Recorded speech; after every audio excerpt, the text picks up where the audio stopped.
بسم اللہ الرحمن الرحیم۔ السلام علیکم ناظرین و سامعین، امید کرتا ہوں آپ سب خیر و عافیت سے ہوں گے انشاءاللہ تعالی۔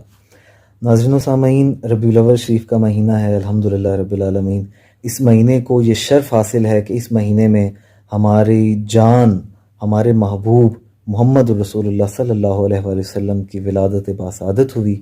اور ہم اس مہینے میں آپ کی ولادت کو باعث سعادت سمجھتے ہوئے خوشی کا اظہار کرتے ہیں، آپ سے محبت کا اظہار کرتے ہیں، اور ہم میلاد شریف کا انتظام کرتے ہیں، میلاد شریف مناتے ہیں۔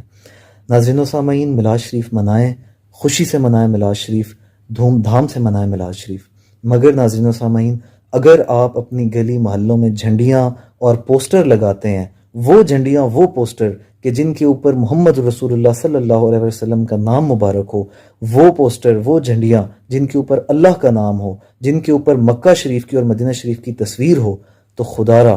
صبح ان جھنڈیوں کو سنبھالا کریں، ان جھنڈیوں کو سمیٹ کر رکھا کریں، یا ان جھنڈیوں کو اوراق جہاں پر پاک کاغذات ہوتے ہیں وہاں بھجوا دیا کریں۔ کیونکہ ناظرین و سامعین، ہم نے دیکھا ہے جب سے یہ جھنڈیوں کا رواج شروع ہوا ہے کہ جب میلاد شریف کا اختتام ہو جاتا ہے تو صبح سویرے گلی کے بچے اور بوڑھے وہ پاک جھنڈیاں جن کے اوپر اللہ اور اس کے رسول کا نام مبارک لکھا ہوتا ہے، وہ بچے اور وہ بوڑھے ان جھنڈیوں کو اٹھاتے ہیں اور دیواروں کے پائپس کے پیچھے اور دیواروں کے جو سوراخ ہوتے ہیں ان میں ان کو پھنسا رہے ہوتے ہیں، صرف اس لیے کہ وہ جھنڈیاں پاک ہیں، ان کے اوپر مکہ مدینہ شریف کی تصویر ہے اور ان کے اوپر اللہ اور اس کے رسول کا نام لکھا ہوا ہے۔ میلاد شریف منانا حرج نہیں ہے،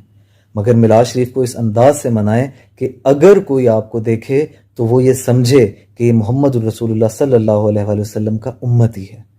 یہ محمد الرسول اللہ صلی اللہ علیہ وسلم کی تعلیمات پر عمل کرنے والا ہے۔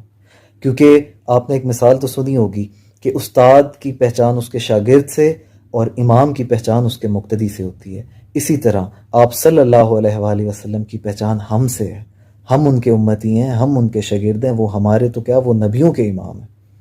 تو اگر آپ اس چیز کو سمجھتے ہیں تو آپ پھر اس چیز کو ضرور سمجھیں کہ ہمارے اعمال ہی آپ صلی اللہ علیہ وآلہ وسلم کو ڈیفائن کرتے ہیں۔